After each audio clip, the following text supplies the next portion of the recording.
Salve, salve família, aqui quem fala é o Lutz do canal Cortes Podcast e no meu primeiro mês monetizado eu já fiz $3.000 só seguindo o que esse cara fala no curso dele. Então se você quer ganhar dinheiro com internet e YouTube sem nem precisar aparecer, confere o primeiro link na descrição. A gente falou de Jesus até a noite anterior e eu queria falar sobre a crucificação, né? O quanto ela era desumana, que vocês estavam falando, o que esses registros arqueológicos trouxeram. Porque vocês devem ter ouvido, né, papo, que não era no pé, era no calcanhar, não era na mão, era no pulso. Não era aberto. Não era assim. aberto. O que tem de verdade nisso?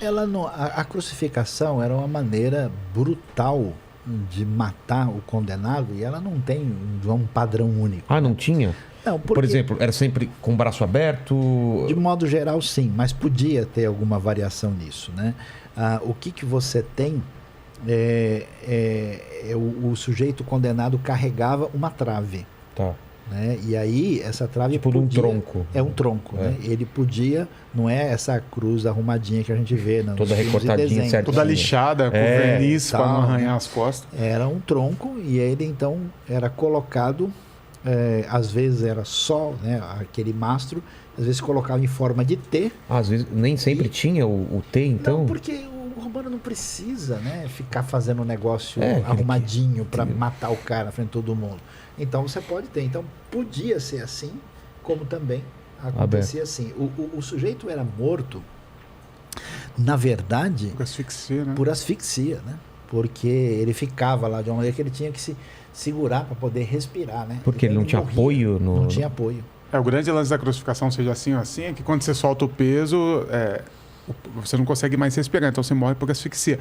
É por isso que e como era um sábado que Jesus... Era uma sexta-feira que Jesus foi crucificado e tem o Shabá, então sexta-feira no pôr do sol ninguém pode trabalhar mais. E Jesus estava lá. Eles estavam vivos ainda, os três, Jesus e outros dois. Eles vão quebrar o joelho, lembra da passagem? Para que eles não pudessem mais se sustentar e finalmente... Para morrer mais rápido. Jesus tinha apanhado tanto, sendo espancado tanto, que Jesus já estava morto. Então Jesus provavelmente não morreu. Os ossos quebrados. E não deve ter morrido por asfixia. Ele morreu por causa tanto de lesões que ele teve no corpo. Incrível, né? E é interessante, a gente entende o detalhe do texto, né? Porque por que as mulheres vão cedo no domingo para ver Jesus? Porque como foi sexta-feira, né, e isso vai acontecer às 3 horas da tarde, não dá tempo de preparar direito o corpo com as especiarias. Então a coisa ficou meio incompleta. É bem possível que domingo cedo elas vão lá para isso. Quando chegar lá, ele tinha ressuscitado. Né?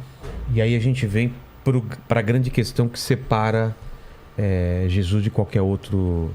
É a ressurreição. A ressurreição, o profeta... E que é a grande questão do e a discussão é interessante, porque diz, mas é claro que não ressuscitou, isso foi uma coisa inventada e criada, né? E a gente pergunta o seguinte... mas antes disso eu queria saber, o que significa a história de Jesus sem a ressurreição? Você entendeu a pergunta? Sem a ressurreição é a vitória de Roma. Ele não seria o que é pra gente hoje. Ele seria um homem comum. Ele seria um profeta. Então, um profeta que foi morto por Roma como qualquer pessoa. A nossa fé se baseia na crença com certeza. Que ele ressuscitou. Sim. Sem a ressurreição, a nossa fé é vã. Vazia. Diz Paulo. E a grande questão é a seguinte. Se ele não ressurgiu, ele é mais um de uma série de líderes. A gente falou de Bar Kokhba aqui, né? Mais um de uma série de líderes que pode ter falado algumas coisas de sabedoria ou que talvez nem tenha falado, os seus discípulos tenham lá escrito, e aí a sabedoria na verdade é de quem escreveu, né? Agora, com a ressurreição a história muda completamente, porque com a ressurreição ele derrota o principal instrumento da pena capital de Roma, e mais do que isso, com a ressurreição, um mundo que foi criado originalmente bom. Quando a gente olha para a Bíblia hebraica, né, a gente vê Deus criando as coisas, e viu Deus que era bom, e viu Deus que era bom, e viu Deus que era bom. Chega no último dia, viu Deus que era muito bom, tudo que ele fez. Um mundo que foi criado originalmente bom, mas que é corrompido pela crueldade que a gente coloca nesse mundo, Deus pega e fala o seguinte, não, Eu estou consertando essa história e eu estou criando um novo céu e uma nova terra com uma nova Jerusalém prometida num mundo que é melhor ainda do que aquele mundo originalmente bom que eu criei. Remaking, versão 2.0. E eu começo a fazer todas as coisas novas A partir da ressurreição. fazendo novo o corpo do meu filho que foi esmagado contra a cruz. Aquele que é o maior alvo de toda a crueldade que a gente colocou no mundo, eu começo a partir do alvo de toda a crueldade a reconstruir esse mundo que foi corrompido pela crueldade humana, que a gente chama na teologia cristã de pecado. Na teologia cristã a gente chama de pecado. Isso que a gente chama de pecado, a crueldade humana, a maldade que a gente perpetua um contra o outro, as mentiras que a gente conta, as falsidades nas quais a gente está envolvido, todo tipo de injustiça que a gente perpetua, tudo isso sobre ele na cruz. No terceiro dia, Jesus pega isso que foi totalmente... Deus pega tudo isso que foi totalmente destruído e reconstrói, e começa a reconstruir a partir do corpo do próprio filho. Isso na história redentiva, a ressurreição tem esse papel de nos mostrar que a gente aguarda por um mundo reconstruído, que nós temos um novo céu e uma nova terra que a gente espera para que chegue, de um mundo que foi criado originalmente bom, mas que foi corrompido, mas que a gente espera que esse Jesus com o corpo restaurado, que chorou na morte de Lázaro, ele mesmo enxugue as nossas lágrimas. E é importante... Mas eu te interrompi, o que você ia falar? O importante é o seguinte, porque você olhando para isso, uma história de ressurreição não é um negócio assim, que a gente pode dizer, agora ressuscitou, tudo bem. Então, existe um questionamento, inclusive do pessoal mais cético e crítico, fala, não, peraí, Jesus não ressuscitou, né? E aí a gente vai ver que o Novo Testamento apresenta a confiança. Os discípulos, eles eram assustados e covardes, né? Fugiram.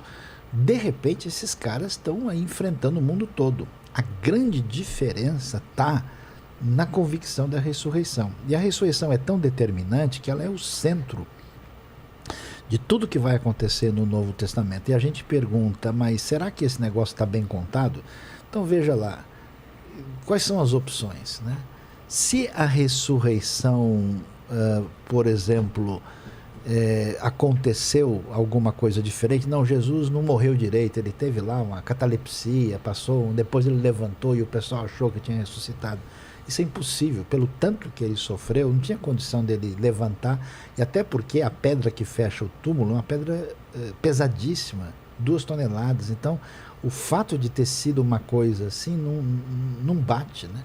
Ah não, os caras foram num túmulo errado e depois então acharam que ele tinha ressuscitado. Mas Nossa, eu nem tinha ouvido isso aí. Túmulo errado? Sim, é raro o túmulo. Mas Jerusalém não é tão grande assim, isso seria facilmente resolvido. E tem mais, a liderança religiosa judaica e os romanos queriam acabar com esse negócio. Então, supondo que Jesus não tivesse ressuscitado, a coisa mais simples era trazer o corpo, tá aqui, ó. Para com essa bobagem, eles teriam acabado com tudo. Aí surge a última hipótese que poderia ser razoável. Né? Os discípulos sumiram com o corpo. Por que essa hipótese não faz sentido? Porque você pode inventar um negócio desse para ter vantagem própria. Aí quando o cara chega para você, põe a espada no seu pescoço e diz, meu amigo, agora você vai morrer. O cara vai sustentar isso por um negócio que ele escondeu. Escondeu para quê? Então não tem lógica. Então, analisando as alternativas, nenhuma delas faz sentido. A única explicação que você tem para essa igreja primitiva explodir e ter a coragem é que os caras tinham convicção que eles tinham visto Jesus vivo. E o Novo Testamento diz que ele apareceu diversas vezes, uma vez a 500 irmãos. E, inclusive, quantas vezes ele aparece? Muitas. Durante 40 dias, algumas. Né? Para o apóstolo Paulo, a aparição de Jesus é uma aparição real, não foi uma visão que ele teve. Aliás, é o que muda a cabeça dele. Paulo, até ver Jesus ressurreto, ele era o cara que falava assim, não, peraí, vocês estão doidos. Ele perseguia, né? Vocês estão, até ele ver Jesus ressurreto, ele fala assim, peraí, vocês estão doidos, vocês estão dizendo que é Messias, um cara que o Império Romano matou. Não tem como. Paulo queria um Messias. Muito simples acabar com o cristianismo primitivo, era só mostrar. E o pessoal nunca mostrou porque e o que é fascinante é o fato de um grupinho Isso é fascinante. De um grupinho. Meia boca. De meia boca. De pessoas numa cidade que tinha a sua relevância, mas assim, para o mundo antigo, Israel era um lugar pequeno, nunca foi uma nação tão dominante assim, nunca foi uma nação dominante para valer. O que é Não impressionante é um lugar do tamanho do Sergipe, né? Sim, o estado mais ou hoje menos tem do estado, isso. tamanho, mais ou menos do tamanho do estado do Sergipe, em termos de extensão territorial, não é muito grande, né? Então, assim, você pegar esse pessoal e a partir desse grupinho de pessoas, isso se tornar de tal maneira difundido a ponto do Império Romano, e aí é um processo histórico de algumas centenas de anos, mas a ponto do Império Romano chegar uma hora e falar, não, eu acho que a gente é cristão mesmo, né? Existe algum tipo de consistência para que isso aconteça. Você não consegue fazer Porque isso. quando você vê a história de outros grupos religiosos, não é difícil identificar que aqui você tem, né, um elemento político, financeiro que é determinante. O cristianismo primitivo, ele cresce perseguido e na espontaneidade. Só tem desvantagem você virar cristão. Entende? No mundo então, antigo só tem realmente desvantagem. muito difícil você entender essa realidade sem considerar um elemento fora da curva.